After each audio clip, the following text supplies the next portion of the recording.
ॐ भूर्भुवः स्वः तत्सवितुर्वरेण्यं भर्गो देवस्य धीमहि धियो यो नः प्रचोदयात् ॐ शान्ति शान्ति शान्तिः. Namaste, my dear friends. This is the second video on the Kaivalya Navneetam book recommended by Maharshi Ramana to his devotees. I left the first video with the wording, now listen how liberation while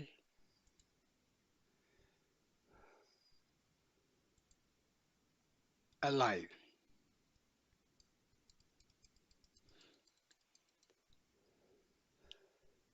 Persist disembodiment also.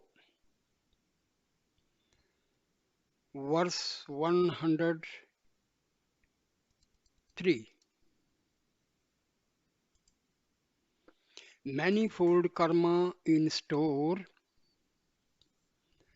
gathered in many births, is altogether burnt away in the fire of jnana, like cotton in a huge conflagration. Further accumulating karma can never approach the jnani. The karma which has brought about the present incarnation is exhausted by experiencing its fruits. Verse number 104. How will the merits and demerits of actions during his experience of prarabdha cease to affect him later on? His detractors share the demerits and his devotees the merits. Verse 105. The causal body of ignorance is reduced to ashes in the fire of rare jnana. The visible gross body becomes a corpse in due course. Then, like a drop of water on red hot iron, the subtle body is dissolved in the self which underlies these three bodies and remains entire all along. Verse 106. As soon as the entity of a pot is broken up, the ether in the pot becomes indistinguishable from the all-pervading ether. So also, when the limitation of the body is gone, the Jivan Mukta reverts to the natural eternal disembodied state of liberation, free from beginning, middle, or end, and in or out. Verse number 107. Just as the ether through all pervading seems to the newly opened in a well which is newly dug, so Brahma, though ever present, yet appears as if realized afresh by enquiry into the self, as taught by a master or the scriptures. Therefore, O son, be at peace. We are always the same limitless beings. Verse number 108. The whole universe is as unreal as water in a mirage, silver in mother of pearl, the city of Gandharvas in the air, the dreamland of dream, the blue of the sky, the serpent in a robe, the offspring of a barren woman, the horn of a hare, or the thief in a thick post. O son, pure consciousness is alone real. Do not therefore forget the self at any moment. Thus ends the first section of Kaivalya Navneetam. Section 2. Doubts cleared away. Verse number 1.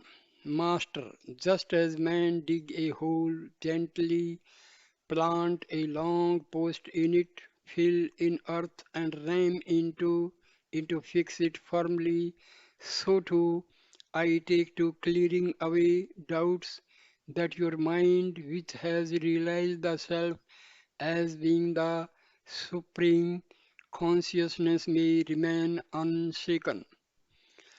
Verse number 2.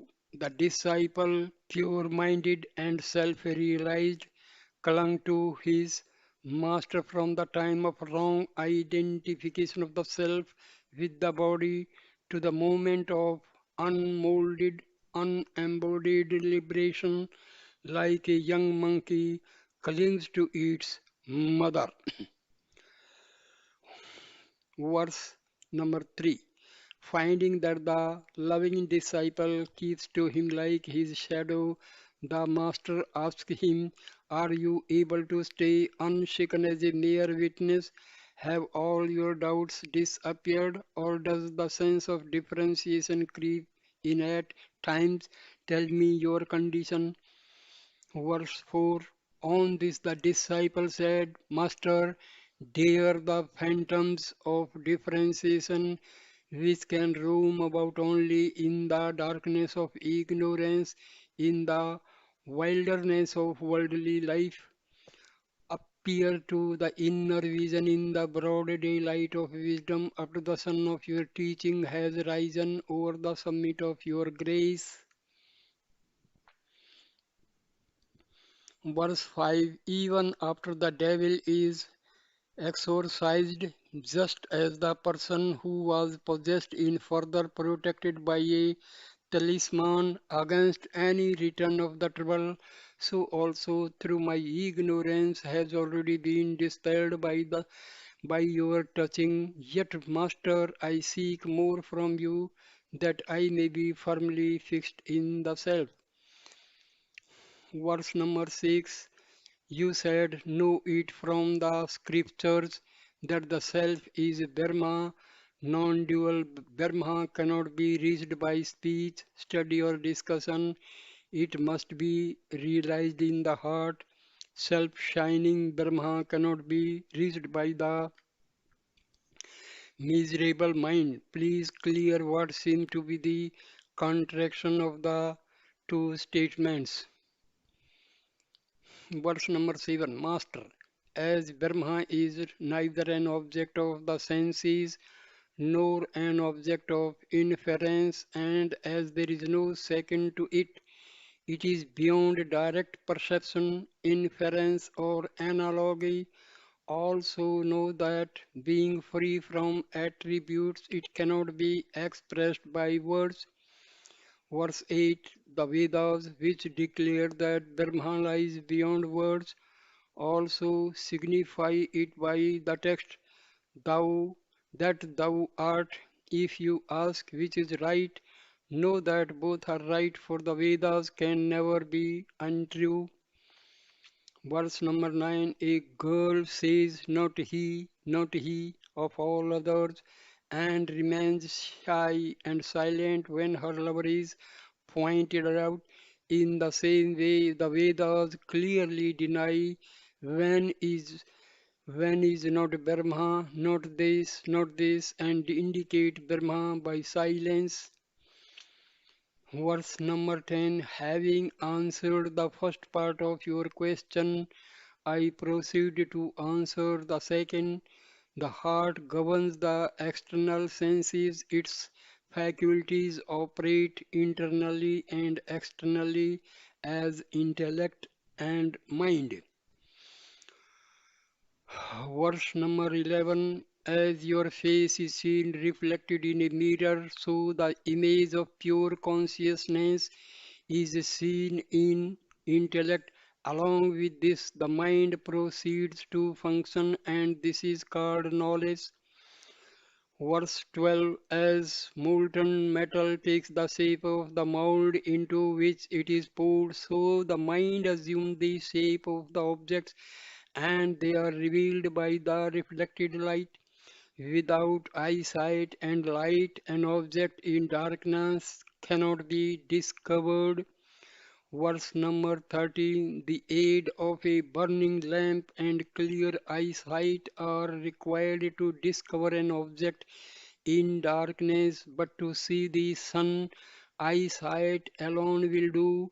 To see the manifest universe, both modded mind and reflected consciousness are necessary, but to realize the reality, modded mind eager for realization will alone serve.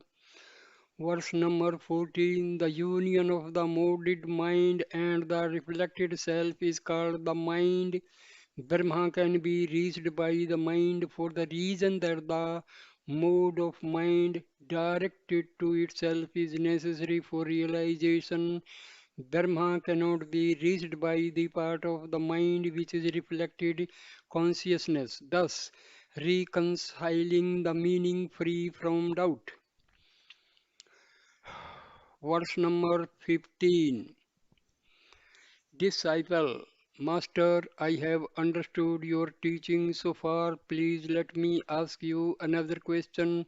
Free from movement, unbroken, perfect, and transformed into that, is not such a state of mind called samadhi yoga or union in peace? How can this mind, always moving like a swing and raising up several words in a trice, be stilled so that it may remain steady in the self like a flame protected from droughts?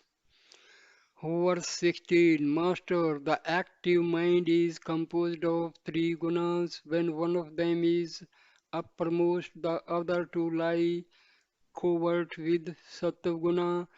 Divine qualities manifest with rajoguna. Tendencies pertaining to the world, the body, and the shastras manifest with tamoguna. The evil nature manifests. Verse number 17. Sattva is the very nature of the mind, whereas the other two qualities are more adjuncts and can therefore be banished from it. If one holds steadily to one's divineness, rajas and tamas will get strangled so that the internal stresses and the external manifold disappear. When this happens, your mind shines forth untainted and becomes motionless and subtle like the ether, and then it naturally becomes one with Brahma, which is already so and remains in undifferentiated peace, nirvikalpa samadhi. Verse number 18. When one stainless mirror is placed in front of another similar one, the reflecting surface will be one undistinguishable whole. Similarly, when the mind which is clear has become one with the infinite Satchit Ananda Brahma and remains untainted, how can there be the manifold or moments in the mind? Tell me.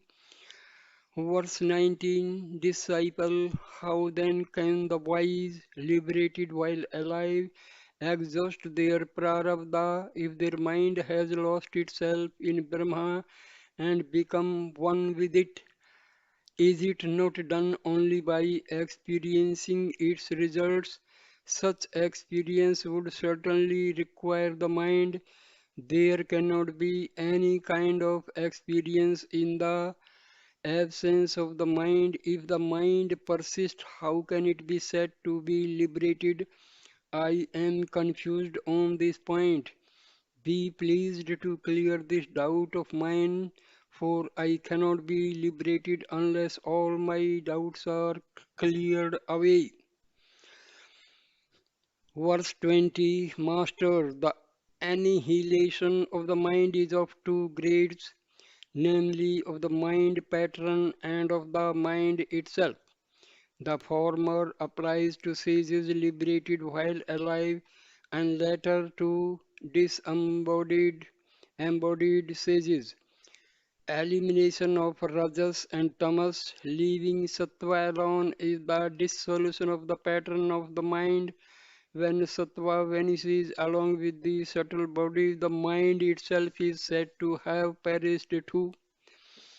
Verse 21, sattva is pure and form the very nature of the mind. When rajas and tamas, which give the pattern to it, are destroyed by proper practice, the identity of the term mind is lost.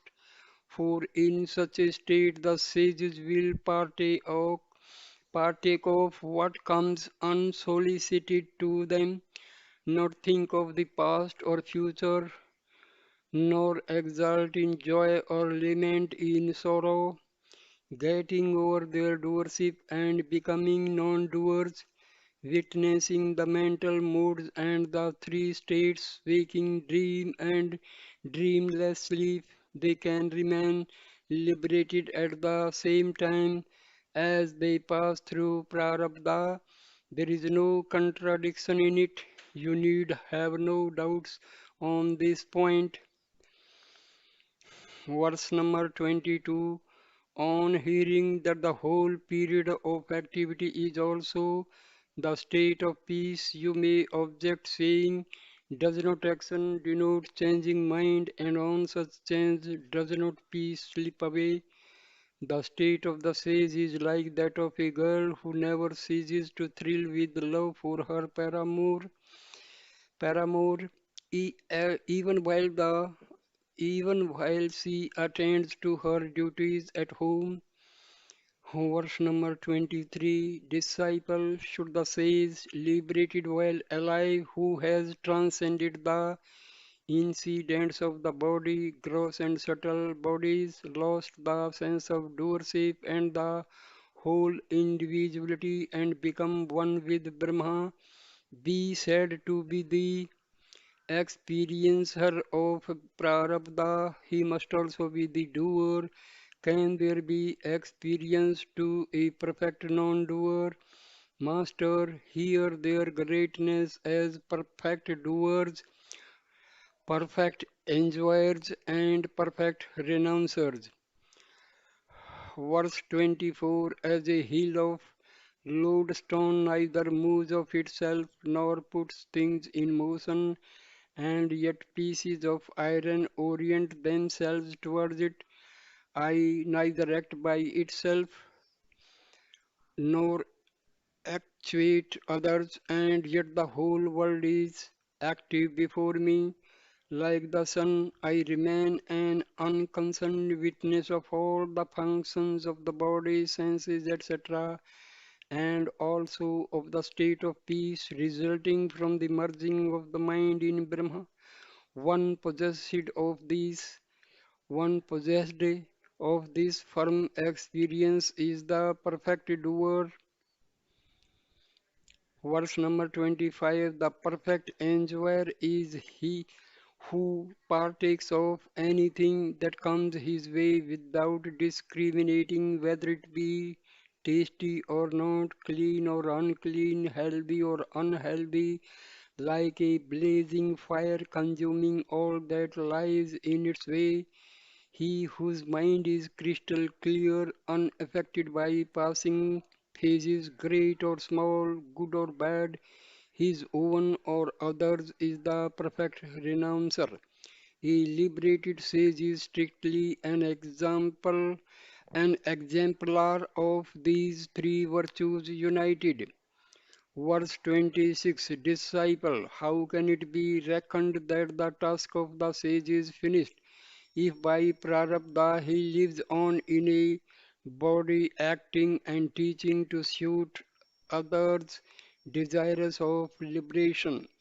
Verse number 27, Master, occupations of people are of three kinds, those pertaining to the present life and those pertaining to hereafter are only for the ignorant, possessed by desire for enjoyment, sense of ownership, and attachment to the body. Only those who long for deliverance turn to the learning of the truth, etc. Is there anything to be gained by learning or other similar actions for a person who is all perfect? Verse 28 Disciple, it is right that they alone can practice true wisdom who have deliberately discarded the joys of life here and hereafter. Can those who have turned away from worldly activities and rituals to treat the path of liberation ever turn back to the old methods? Are not hearing, reasoning, and meditation necessary to make the mind firm?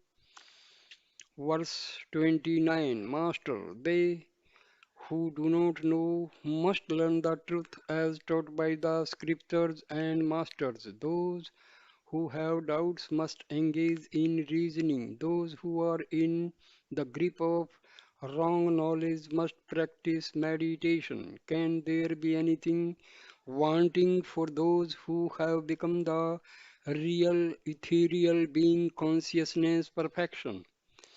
Verse 30 Disciple, can the wise also say like the ignorant, I did, I saw, I ate, and I went? You say that they are free from wrong knowledge. Can realization of Brahma, which is real, admit of such expression? Please enlighten me on this point. Master, a person who wakes up from a dream speaks of his experiences in the dream.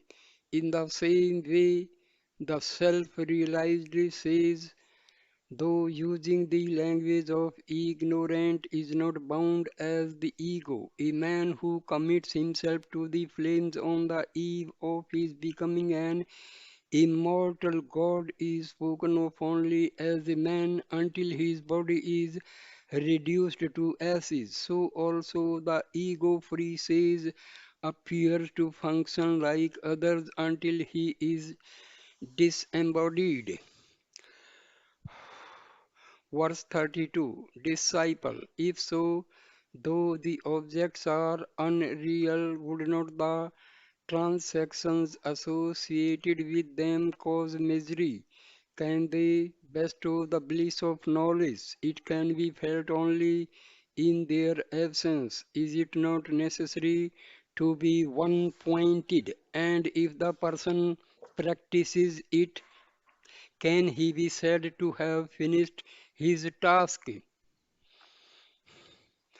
Master, act, verse number 33, Master, activities and when prarabdha ends, is not practice of samadhi or worldly work an activity of the mind being one with the transcendent self? Can he do anything different from it?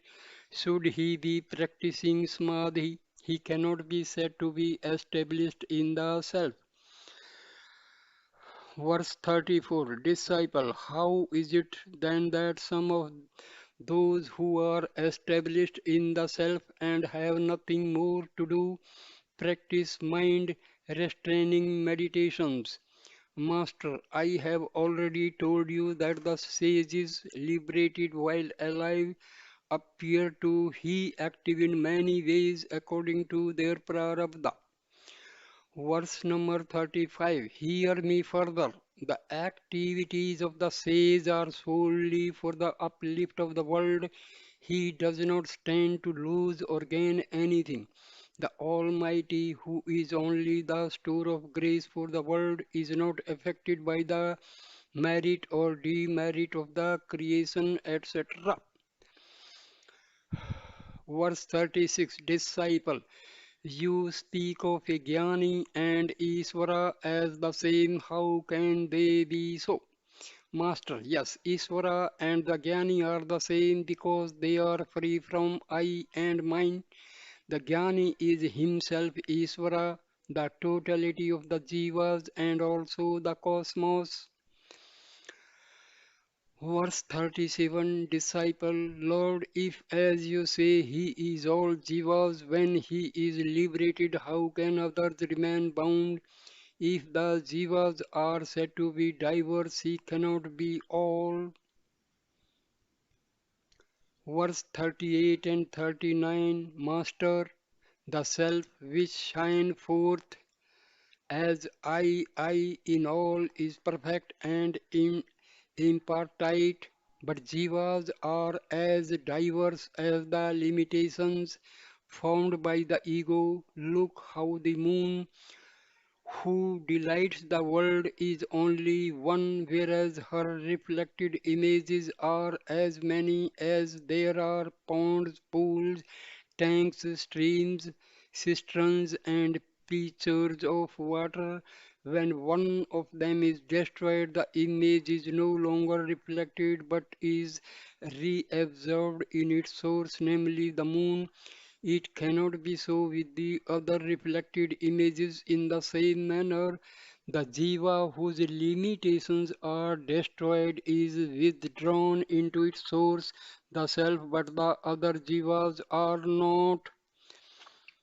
Verse 40. Disciple, how can a jnani be the same as Ishvara, who is Brahma, Vishnu, and Shiva, the lords of creation, preservation, and destruction of the universe?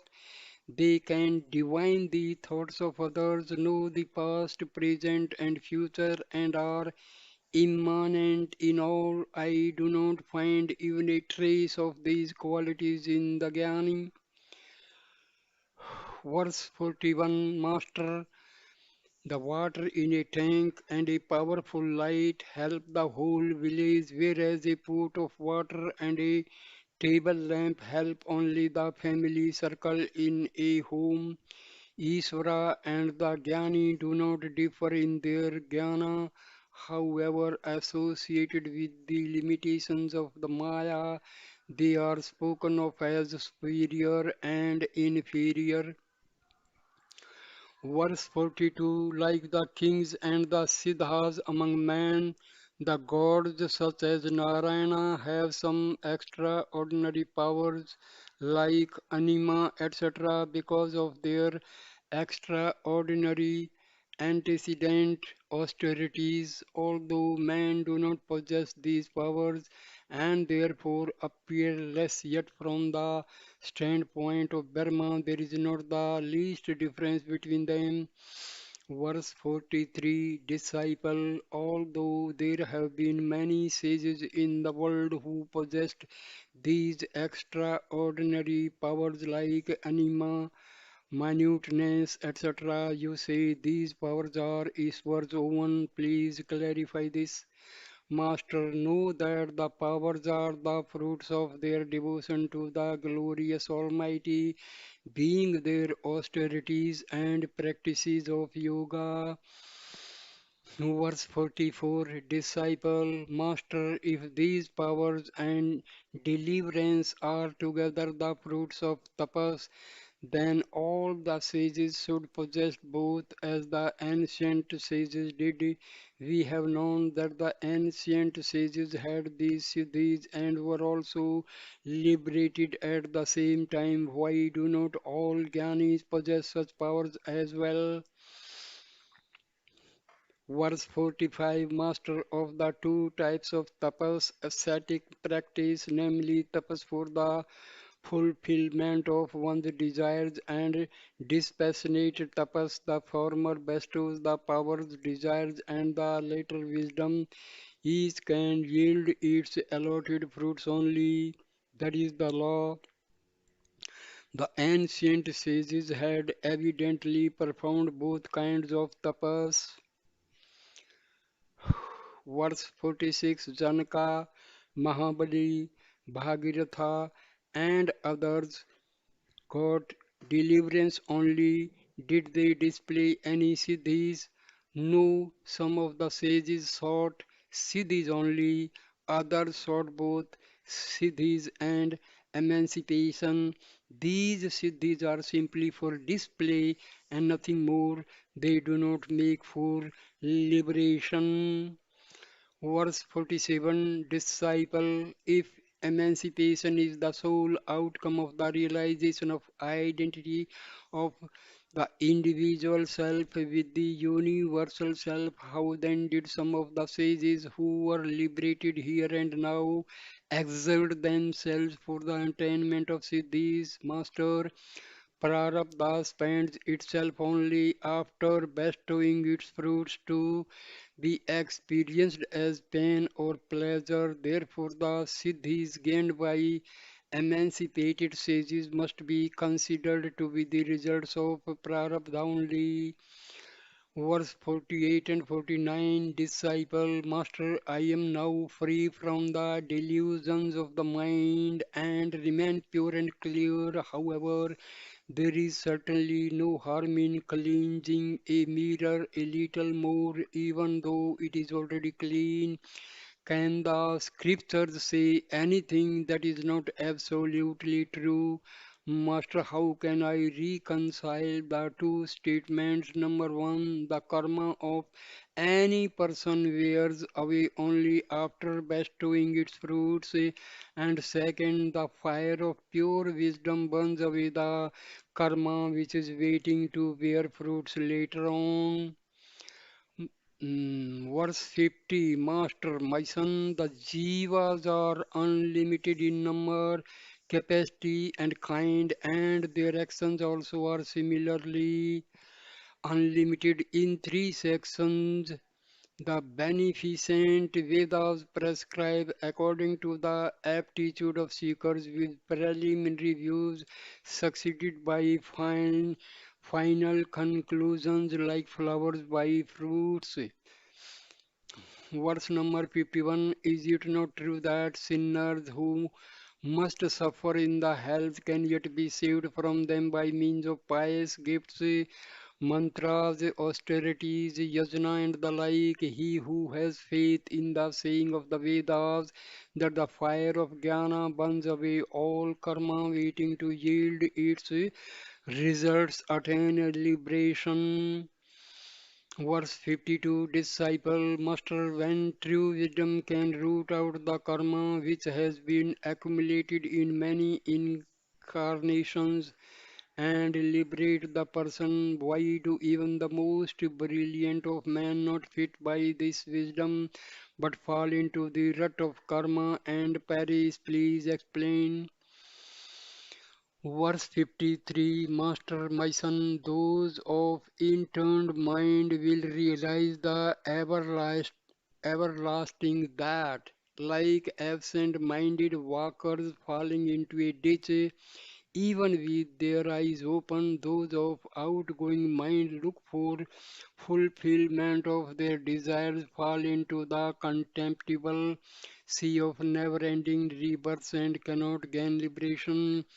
Verse 54, disciple, are not the good and the bad actions actuated by Isvara? What can the jivas do who are themselves his creatures? How are they to blame? Master, these are words of illusion, worthy of fools, ignorant of the clear meaning of the scriptures. Verse 55, the creations of the Almighty Lord and of the individual Jiva are different. The Almighty's creation is cosmic and consists of all that is mobile and immobile. The unworthy Jiva's creation, which consists of attachments, passions, desires, and the like, pertains to the ego and is certainly not of the Almighty. Verse 56, the creations of the Almighty Lord who functions threefold, creator, preserver, destroyer, may constitute the means for liberation, whereas those of the jivas are the melodies which cause them successive reincarnations. Liability to birth does not end for anyone, even if creation comes to an end. It only ends on the giving up of one's passions and the like. Verse 57, who has ever gotten free from rebirth at the time of the dissolution of the Lord's creation? No one, despite the persistence of time, space, and bodies. People have been liberated even here by destroying the illusion of individual creation and gaining knowledge. Therefore, bondage and illusion are clearly of the Jiva's own making and not of the Lord's. Verse 58, there is a tree called the Aswatha, and two birds live on it. One of them, who is full of desires, enjoys the fruits, saying, this is sweet, this is sweet. The other, who is highly esteemed, does not eat thereof. Understand this parable by which the Holy Veda describes the Jiva and Iswara. Verse number 59, those fools head for disaster and who in their ignorance attribute to God the six evils: lust, anger, greed, delusion, conceit, and jealousy, which are of their own making, but the wise will gain untainted deliverance who recognize the same evils to be of their own making and not God's. Verse number 60, disciple, how is it that God, who is impartial, advances a few and degrades others? Master, he is like the father who encourages his sons who are in the right way and frowns on the other sons who are in the wrong way. Know it to be mercy to punish the erring and direct them to be righteous. Verse 61, the celestial tree, fire and water protect those who seek them by fulfilling their desires, keeping them warm and quenching their thirst. So also Ishvara is kind to his devotees and not so to others. Now think well and judge whose fault it is. Verse 62, now here is the vital point. Rebirth will be at an end for him who adopts with perseverance the way to deliverance shown by God in the scriptures, follows the sages, give up his evil propensities, discriminates the real from the unreal, rejects the illusion born of ignorance, and gains wisdom by realizing the self. Then and then only will rebirth be at an end for him. This is the truth. Verse 63, this wisdom can be gained by a long course of practice of unceasing inquiry into the self. Disciple, what is this inquiry? Master, inquiry consists in pondering over the questions: who is this I in the body, including mind, senses, etc.? What is sentience? What is insentience? What is their combination called bondage? What is release? Verse 64, disciple, the cumulative effect of all the meritorious actions of past births would confirm jnana on us. What is the need for an inquiry into the self? Master, listen carefully. The unselfish actions which were rendered into God help to keep of impurities and make the mind pure. The mind which has thus been purified then begins to inquire into the self and gains knowledge. Verse 65, disciple, master, is it not possible for rituals and other powerful actions which confirm devotion, dispassion, happiness in the other world, supernatural powers, steadfastness in austerities, success in yoga, meditation, and divine form to give right knowledge which removes illusion? What need is there for inquiry also?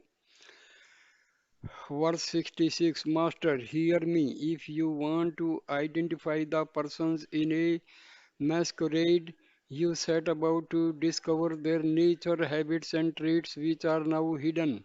If, on the other hand, you run about, jump, turn, somersaults, climb post, dance, and fuss about, that will not help you to recognize them. Verse 67, likewise, inquiry alone can lead to the knowledge revealed in the Vedas, which only point to Brahman indirectly. Knowledge of the self cannot be gained by a study of the Vedas, feeding the hungry, performing austerities, repeating mantras, righteous conduct, sacrifices, and what not. Verse 68 Disciple, Master, the stain on a shining mirror can be removed only by rubbing it. Or has anyone made it stainless by knowledge only? Similarly, the dirt of ignorance should be removed by karma. How can it be done away with by knowledge, which is only mental? Verse 69 Master, Son, the stain on a metallic mirror is material and also natural to it, but the black is not natural to the crystal quartz. It is only superimposed on it. Appropriate work is doubtless necessary to remove the stain on the mirror, but to know that the black is a superimposition on the crystal, the mind alone will succeed. Verse 70 Here also non being, blank void, insentience, and misery are all superimposed on being, consciousness, bliss by the play of Maya. They are neither natural nor real. The series of karma does not conflict with avidya, ignorance, though it is perishable. On the contrary, it nourishes it.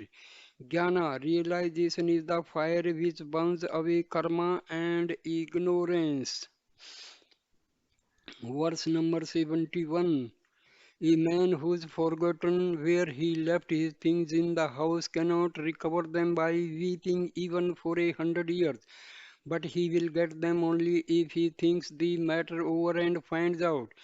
The self is realized directly by knowledge which destroys forgetfulness, ignorance, the root cause of all misery, but it cannot be realized by any amount of hard work, though extended over several eons, yugas. Verse number 72 Disciple, Master, why should the Vedas, we say that Jnana is the sole means of supreme bliss, classify karma in the karma khanda as merit, sin, and a mixture of the two, which makes the doers reincarnate as celestial beings, animals, beasts, birds, trees, insects, and so on, and human. mm, beings respectively, and further prescribe special duties for different castes and orders of men as conferring happiness when properly done. Verse 73 Master, like the coaxing of a loving mother concerned with the sickness of her child who has eaten earth, who offers it a tempting sweet in which a medicine is wrapped, the cheering statement of the Vedas. Do your household duties, perform sacrifices, they are all good. Means something different. It is not understood by seekers of pleasures in heaven. Verse 74 Look, it is only natural that pleasure seekers eat what they get and embrace whom they can. Would the scriptures dictate what is, after all, natural to everyone? Do they not know so much? No one need order. Crow be black, fire burn, neem be bitter, you fleet wind blow. Verse 75 When the Vedas enjoin, if you desire fermented drinks and meat, have them by performing sacrifices. If you have sexual impulse, embrace your wife. The person is expected to desist from other ways of satisfying his desires.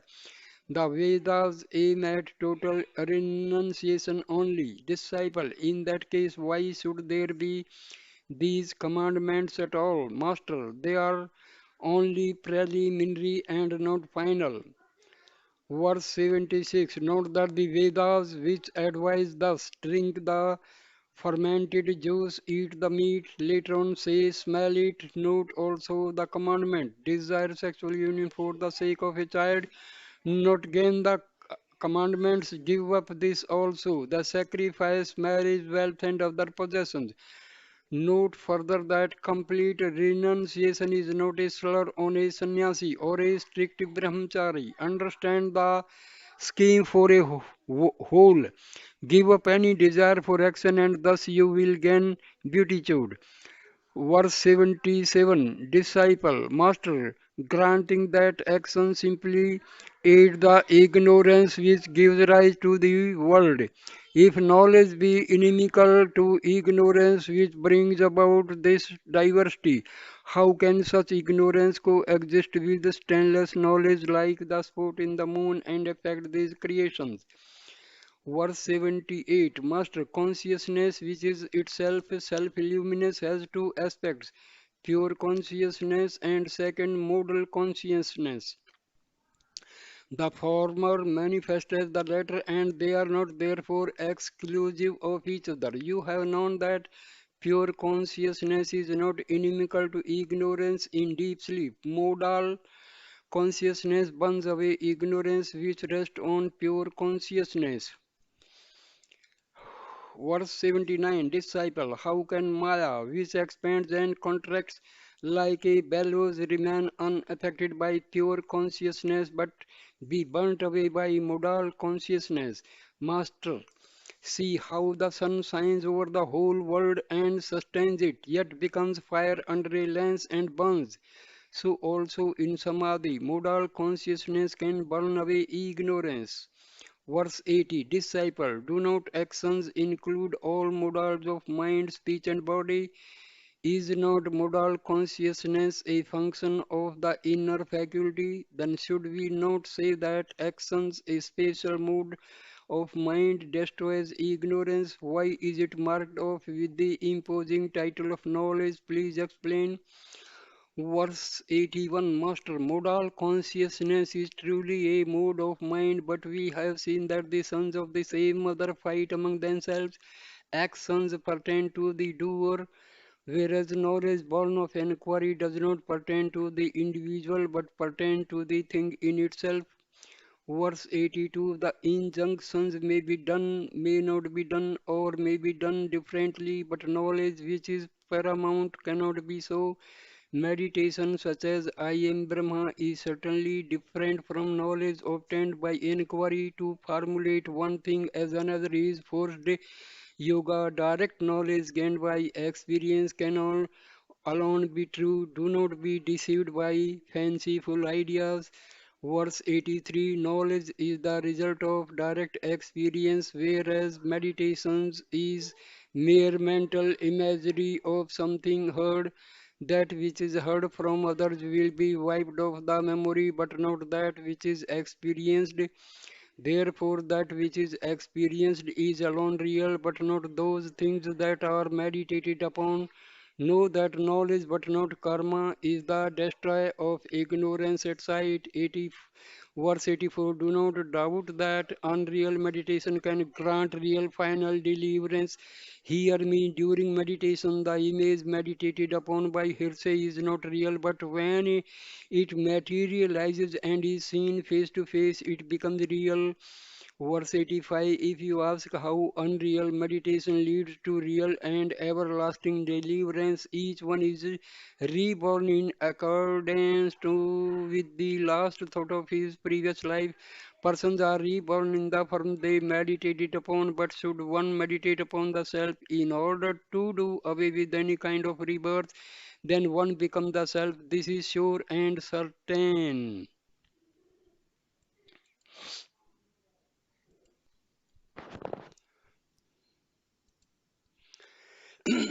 Verse number 86 Disciple, if those who meditate on attributeless, that is, transcendental Brahma, become that, where is the need for inquiry or for knowledge? Master, meditation upon Brahma is based on hearsay. However, it becomes a fact of experience in due course. This experience is called the everlasting inquiry knowledge or jnana, which destroys ignorance or deliverance. This is the final conclusion. 86, verse 87. Disciple, if the modal consciousness after destroying ignorance is left over in all perfect self, how can there be the experience of undivided being? Master, just as Cleaning nut powder carries down the impurities in water and settle down with them, so also modal consciousness destroys ignorance and perishes with it. Verse 88, disciple, what is the nature of the wise liberated here and now? Master, they are free from thoughts and therefore live happy like an undisputed overlord of the whole world or like a baby. The ideas of bondage and release vanish for them altogether, so much so that they laugh at those who speak of such things. For are they not to be laughed at who they say that a mosquito took in the ether and vomited it forth? Verse 89, the son of a barren woman and the man seen in the post were flowers gathered in the sky, wrangled over the price of the silver in mother of pearl. In the city of the Gandharvas, armed themselves with the horns of hares, fought and stabbed each other, died together, and turned into ghosts. No man of sense will be excited on hearing this story. Verse 90, since Maya itself is unreal, all its creation must likewise be unreal. Can the progeny be of a different species than the mother? Therefore, do not heed heaven or hell, good or bad, but stay as the self which is Satya Chitta Ananda Purna perfection. Verse 91, disciple, Master, tell me, is it not blasphemy to deny as unreal the lotus-seated Creator and the other gods? The great men of the world, holy water like the Ganges, the places of pilgrimage, the holy occasions, the four Vedas with their six auxiliaries, the mantras and austerities. Verse 92. Master, if it be sacrilege to deny dream visions as false, it would be sacrilege to deny the world with its contents, which derives its existence from illusion. If, on the other hand, it is right to deny dream visions, it is only right to deny the world also, which is derived from illusion. Verse 93. If the Puranas hold up as men of merit the ignorant who regard the false as true, does any Shastra attach censor to the Jnani for calling the truth? Maya, which appears as the elements and their modifications with different names and forms, is false. Only the self, which is all diffusive as Satya Chit Ananda, is the truth. Verse number 94. Disciple A. Of what nature is Maya? B. Who are in its grip? C. How did it come into being? D. Why did it arise? E. Duality is inevitable if Maya is separate from Brahma. F. If not separate, Brahma itself is false like Maya.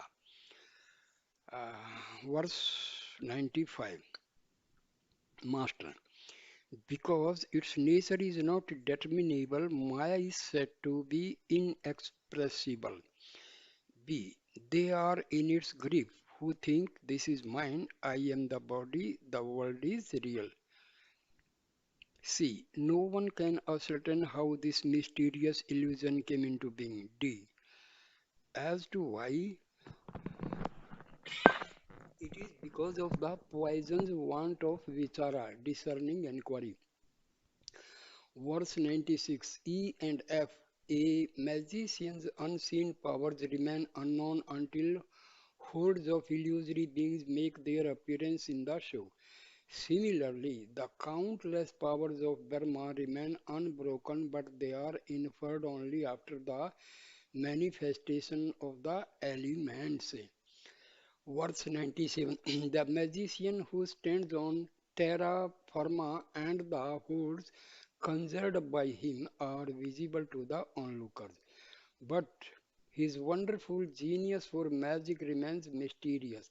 So also the handiwork of illusion, the world and the wilder of illusion. There are many powers distinct from Almighty Brahma and the world. Verse 98. The power is not apart from the wilder.